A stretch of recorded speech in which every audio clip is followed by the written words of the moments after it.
네, 글로벌 이슈를 통해서 투자 아이디어를 찾아보도록 하겠습니다. 오늘도 역시 김종일 전문위원과 함께 마켓 트렌드 시간 이어가도록 하겠습니다. 안녕하세요. 안녕하십니까? 자, 프로그램 앞에서 말씀을 해주셨던 것처럼 오늘은 우크라이나 사태 이외에 다른 이슈를 점검해 주신다고요? 네, 우크라이나를 제외했을 때 현재 우리가 시장에서 기대하고 또 바랬던 그런 재료들이 이번 주에 모두 놓여있는 상황이기 때문에 우크라이나가 만약에 일시적으로 끝나는 것이라면, 그리고 긍정론자들이 얘기하는 것처럼 이것이 아무리 길어져 봐야 뭐 3개월 이내고 또 사태가 전쟁으로까지 가지 않는 이상 시장 충격이 제한적이라면 우리가 우크라이나만 너무 매몰되기보다는 다른 쪽을 좀 더 봐야 되지 않나라고 판단하고 있습니다. 네, 알겠습니다.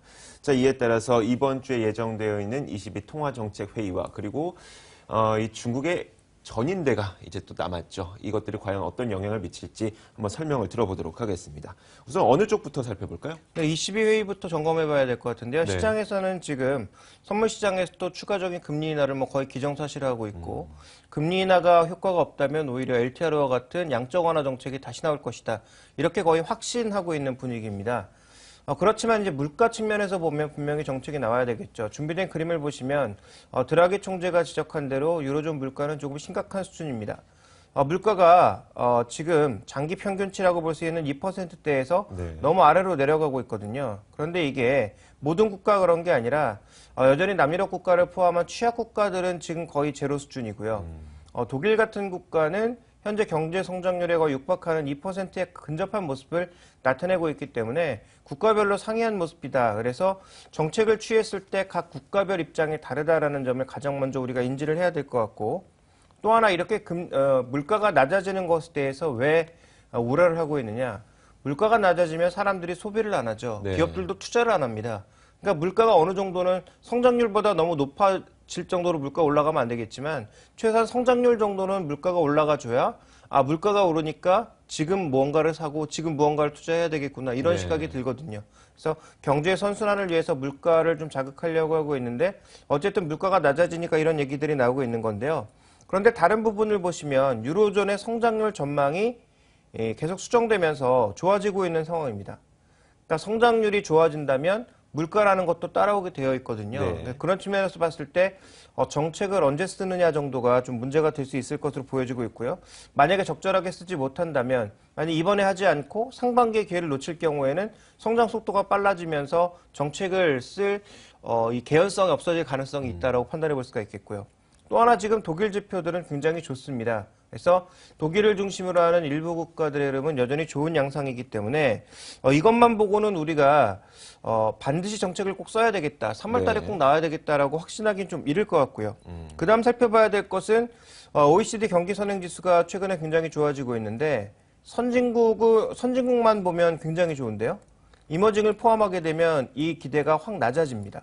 그래서 지금 선진국 중심으로 모든 것이 쏠려있기 때문에 현재 자금 유입되고 있는 유로존 시장에서 과연 추가적인 양적 완화가 필요하냐, 이 부분에 대한 검증도 조금 필요할 것 같고요. 자, 마지막으로 우리가 좀 살펴봐야 될 것은 우크라이나 사태로 인해서 천연가스와 함께 원유 선물이 급등하고 있습니다. 지금 실물 가격은 102달러 정도의 수준인데 선물 가격은 105달러, 106달러 수준을 넘어서고 있거든요. 천연가스는 폭등하고 있고요. 그래서 이런 부분들을 고려해 봤을 때 이렇게 오르고 있는 에너지 가격이 향후도 물가를 견인할 가능성도 배제할 수가 없기 때문에 유로존의 정책 기대감은 중립적으로 보시는 게 좀 현실적이지 않을까. 실제 대책이 나왔을 때 그때 이제 호재라는 것을 인식하는 것이 차라리 좋지 않을까. 지금 너무 기대감을 먼저 키워서 주가는 이미 상대적으로 비싸졌는데 지금 공격적으로 무언가를 투자하는 것은 조금 늦지 않았을까라는 판단을 하고 있습니다. 알겠습니다. 이 독일과 독일 이외의 국가들 간의 그 의견 차이도 사실 유럽 중앙은행에서 어떤 정책을 조율하는데 굉장히 큰 걸림돌로 항상 작용을 해왔기 때문에 그렇게 긍정적인 마음만을 가져가기는 좀 부족할 수밖에 없을 것 같습니다. 자, 그렇다면 중국 쪽은 어떨까요? 중국 쪽은 어떻습니까? 딱 한마디죠. 결국은 성장률 컨센서스를 어떻게 가져갈 거냐. 그러니까 시장에서는 7%에서 7.5% 어느 선택을 할 것이냐라고 계속 갑론을박하고 있는데 이건 경제학자들이 갑론을박할 게 아니죠. 이건 역시도 마찬가지로 중국 정부의 결정을 기다려봐야 되는 것입니다. 아무리 떠들어봐야 나중에 내가 맞췄다 하면 뭐 하겠습니까? 뭐 결국 그것은 이미 제시된 수치 내에서 중국 정부가 어느 쪽으로 움직일 것인지를 사후 확인해봐야 되는 것이지, 그 전에 아무리 예측해봐야 저는 답이 안 나온다라고 판단하고 있습니다. 그래서 미리 뭐 우리가 앞서가기보다는 실제 결과물을 봐야 되는데요. 최근에 이제 성장률 컨센서스를 보면 준비된 그림에서 나오시는 것처럼 7.5%에서 7%를 계속 오락가락하고 있습니다. 그러니까 결국 이 수준에서 결정된다라는 건데 그렇게 여러 뭐 경제 전문가들 의견이 치열하게 공방을 벌이고 있는 만큼 미리 생각할 필요가 없다라는 거죠. 골치 아프게. 그래서 나온 것을 보고 결정하면 될 것 같고요. 실제로 7%로 낮아진다고 하더라도 시장이 패닉에 빠질 건가도 저는 뭐 그렇게 믿진 않고 있고. 시장을 말씀하시는 건가요? 경제를 말씀하시는 건가요? 둘 다죠. 네. 그래서 중국의 경제 성장률이 7%까지 그 목표치가 낮아진다고 해서 시장이 패닉에 빠질 거냐? 전 그렇게 네. 보고 있지 않고요. 그럼 반대로 7.5%를 제시하면 폭등할 거냐? 그렇게도 바라보고 있지 않습니다. 그래서 전체적으로 이것은 결정이 나온 이후에 시장 반응을 보면서 결정하는 거 좋기 때문에 미리 움직일 필요가 없다라는 거고요. 그 다음에 이제 미국의 오늘 ISM 제조업 지수가 나왔는데요. 시장의 예상치를 상회하는 모습이었습니다. 보시면 신규 주문이 조금 회복되는 모습이었고 생산은 감소했지만 이외에 뭐 재고라든지 이런 쪽은 좀 많이 늘어나는 모습을 보이면서 예상치를 상회했죠. 어떻게 보면 계절적인 요인에 인해서 생산은 줄어들었지만 나머지 요소들은 또 견조하게 움직이고 있기 때문에 시장에서 바라고 있는 테이퍼링의 중단 가능성도 별로 없다라고 보고 있습니다. 그래서 전체적으로 지금 G2의 움직임은 우리가 너무 미리 결론을 시장이 올라갈 거니까 거기에다 맞춰놓고 끼워 맞추는 식의 분석은 저는 필요 없다라고 네. 보고 있습니다. 결과물을 보고 해석하는 것이 좋다라고 판단을 하고 있고요. 그에 따라서 우리 경제에 어떤 영향을 미칠 것인지가 좀 더 중요하다라고 봅니다. 알겠습니다. 지금 사실 ECB 쪽도 그렇고 G2 쪽도 그렇고 중립적인 의견을 주셨습니다. 우선 결과를 보고 가자는 의견인데 그렇다면 결과가 나올 때까지 손을 놓고 있자는 얘기는 아닐 것 같거든요. 네. 어느 정도 이제 미리 대비는 해봐야 되겠죠. 네. 그래서 이런 여러 가지 경제 지표들을 바탕으로 실제 국내 경제 지표가 어떻게 나오고 있는지를 확인하면 좀 답이 나올 것 같은데요. 먼저 수급상으로 봤을 때는 유럽의 LTRO 같은 것들이 나왔을 때 네. 수급이 가장 좋아졌단 말이죠. 그러니까 만약에 이번에 금리를 내리지 않고 LTRO 같은 유동성 대책이 나온다면 그때 시장에 대해서 긍정적이다. 네. 또 외국인들이 한 두세 달 정도 추세적으로 들어왔기 때문에 그때 사도 늦지 않다라는 겁니다. 그래서 준비된 그림을 보시면 지금 유럽 국적의 한국 주식 월별 매매 동향인데요. 지속적으로 매도했다가 LTRO가 나온 시점부터 세 달 연속으로 1조 원 이상 샀거든요. 그러니까 조금 뒤늦게 사더라도 외국인들의 매수하에 지수가 오른다는 가정하에서는 충분히 뒤늦게 사도 수익률을 만끽할 수가 있다라는 거죠. 그러니까 이런 개념으로 가시면 될 것 같고요. 그 다음 최근에 발표되고 있는 한국의 지표들 별로 좋지가 않습니다. 특히 수출 지표는 일평균 수출을 보시면 2개월 연속으로 감소하는 모습을 나타냈고요. 그 다음에 지역별로 보시면 EU는 증가했습니다만 중국은 보합권, 미국은 2달 연속으로 감소, 일본도 여전히 좋지 않은 모습을 보이면서 지역별 격차가 비교적 커지는 모습을 나타내는 모습이었고요. 그 다음 살펴봐야 될 것은 한국의 무역수지, 2달 동안 10억 불 이하입니다.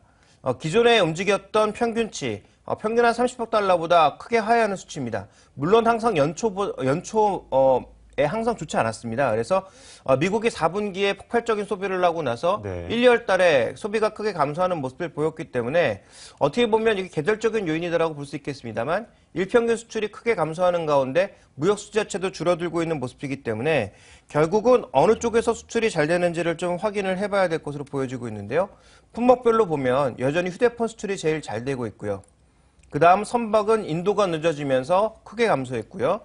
반대로 반도체는 견조하게 움직이는 모습을 보이면서 업종별로 큰 격차가 나타나고 있습니다. 그래서 이런 업종별 격차를 이용해서 여전히 우리 시장은 계속 차별화될 수밖에 없다. 네. 업종별 차별화가 될 수밖에 없다라고 봐야 될 것 같고요.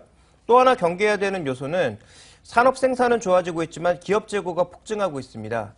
그러니까 글로벌 경기가 생각보다 느리게 움직이면서 우리가 늘려놓은 재고를 빠르게 소화시키지 못한다면 이 재고 증가에 따른 설비 가동률 둔화가 나타날 가능성이 있다는 점도 염두에 두셔야 될 것 같고요. 자, 마지막으로 한 가지 말씀만 더 드리자면 그렇다면 계속 안 좋은 그림만 있는 거냐? 네. 좋은 그림이 딱 하나 있습니다. 환율을 중심으로 하는 교육 조건이 좋아지고 있다는 거죠. 그러니까 결론적으로 말씀드리면 1분기의 전반적인 기업 실적이 좋지 않은 가능성이 굉장히 높다. 그렇다면 지금 수출 기업들에 대한 적극적인 투자를 하기보단 이렇게 업종별 흐름이 엇갈리고 있는 가운데에서 좋은 종목을 골라내는 전략이 필요하다고 보고 있고요. 그리고 현재 상황에서도 수출이 늘어나는 SK하이닉스라든지 네. 아니면 자동차 쪽에서는 뭐 현대차와 같은 완성차도 좋겠지만 제가 보기엔 만도와 같은 글로벌 부품화되고 있는 기업들이 좀 더 좋지 않나라고 판단하고 있고요. 그리고 LS산전처럼 현재 수출 물량을 꾸준하게 늘려나가면서 내수 회복과 함께 글로벌 수출량이 같이 증가하고 있는 그런 기업들에 대한 관심이 오히려 필요하지 않을까 이렇게 판단하고 있습니다. 만약에 유럽연합에서 LTRO가 나왔을 때 수급이 개선되는 쪽도 이런 쪽으로 이런 종목들을 중심으로 수급이 개선될 것이다라고 보시는 거죠? 당연하죠. 왜냐하면 실적이 좋아지는 종목이니까 그들 종목으로 집중할 수밖에 없다라고 보고 있습니다. 알겠습니다. SK하이닉스, 만도, LS산전 짚어봤습니다. 자, 오늘 김종효 전문위원과 함께 이야기 나눠봤습니다. 고맙습니다.